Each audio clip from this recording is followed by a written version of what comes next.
अस्सलामु अलैकुम वरहमतुल्लाहि वबरकातुहू। कुरान और इंसान की फितरत। अल्लाह ताला ने इंसान को एक फितरत पर पैदा किया है, यानी सच को पहचानने वाली फितरत। कुरान इसी फितरत को जगाने के लिए नाजिल हुआ। जब इंसान कुरान को खुले दिल से सुनता या पढ़ता है, तो उसका दिल गवाही देता है कि यही हक है। यही वजह है कि तारीख में बेशुमार लोग सिर्फ कुरान सुनकर इस्लाम ले आए। कुरान इंसान को ये एहसास दिलाता है कि वो इस दुनिया में बेमकसद नहीं आया।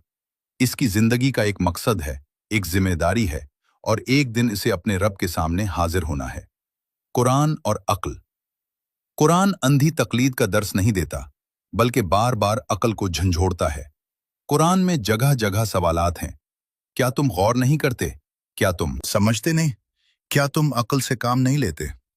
ये इस बात का सबूत है कि इस्लाम और कुरान अक्ल के खिलाफ नहीं, बल्कि अक्ल को दुरुस्त समझ देता है। कुरान इंसान को सोचने, समझने और हक को कबूल करने की दावत देता है। कुरान और अखलाक। कुरान का एक बड़ा मकसद इंसान के अखलाक को संवारना है। सच बोलना, अमानतदारी, अदल, सब्र, शुक्र, आजजी, वालदैन के हुकूक, पड़ोसियों के हुकूक, ये सब कुरान की तालीमात हैं। नबी करीम सल्लल्लाहु अलैहि वसल्लम की जिंदगी कुरान की अमली तस्वीर थी। आप सल्लल्लाहु अलैहि वसल्लम के अखलाक कुरान थे, यानी जो कुछ कुरान में कहा गया वो आप सल्लल्लाहु अलैहि वसल्लम की जिंदगी में नजर आता था। कुरान और मुआशरा। कुरान सिर्फ फर्द की इस्लाह नहीं करता, बल्कि पूरे मुआशरे को दुरुस्त करता है।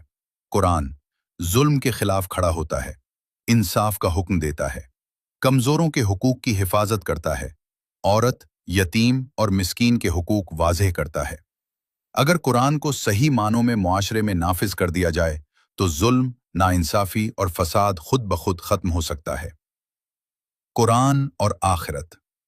कुरान हमें बार बार आखिरत की याद दिलाता है, क्योंकि जो इंसान आखिरत को भूल जाए वो दुनिया में गुम हो जाता है। कुरान जन्नत की खुशखबरी देता है और जहन्नम से खबरदार करता है, ताकि इंसान सीधे रास्ते पर रहे। ये याद दहानी इंसान को मुतवाजिन बनाती है, न सिर्फ दुनिया का होकर रह जाए और ना ही दुनिया को बिल्कुल छोड़ दे। कुरान से हमारा ताल्लुक कैसा होना चाहिए?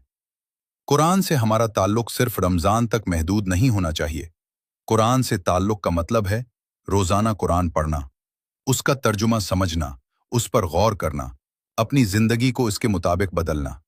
ये ताल्लुक जितना मजबूत होगा, ईमान उतना ही मजबूत होगा। कुरान से दूरी के नताइज। जब इंसान कुरान से दूर हो जाता है तो दिल सख्त हो जाता है, गुनाह आसान लगने लगते हैं, हक और बातिल में फर्क मिटने लगता है, सुकून खत्म हो जाता है। यही वजह है कि आज इंसान के पास सब कुछ होने के बावजूद सुकून नहीं है, क्योंकि वो कुरान से दूर है। कुरान जिंदा किताब। कुरान कोई पुरानी कहानियों की किताब नहीं, बल्कि ये आज भी इतना ही जिंदा है जितना नुज़ूल के वक्त था। हर दौर के मसाइल का हल कुरान में मौजूद है। फर्क सिर्फ ये है कि हम कुरान से सवाल करें और उसको समझने की कोशिश करें। इस सिलसिले की वजाहत इस चैनल पर इंशाअल्लाह हम हर सूरत का तारुफ करेंगे, इसके नुज़ूल का पस मंजर बयान करेंगे, ये बताएंगे कि वो सूरत किन हालात में नाजिल हुई, और ये भी समझेंगे कि आज हमारी जिंदगी में इसका क्या पैगाम है, ताकि कुरान सिर्फ सुना न जाए बल्कि समझा जाए। हतमी पैगाम। मोहतरम नाजरीन, कुरान अल्लाह की तरफ से हमें दी गई सबसे बड़ी नेमत है। अगर हमने इस नेमत की कदर कर ली तो अल्लाह हमें दुनिया व आखिरत में कामयाबी अता फरमाएगा।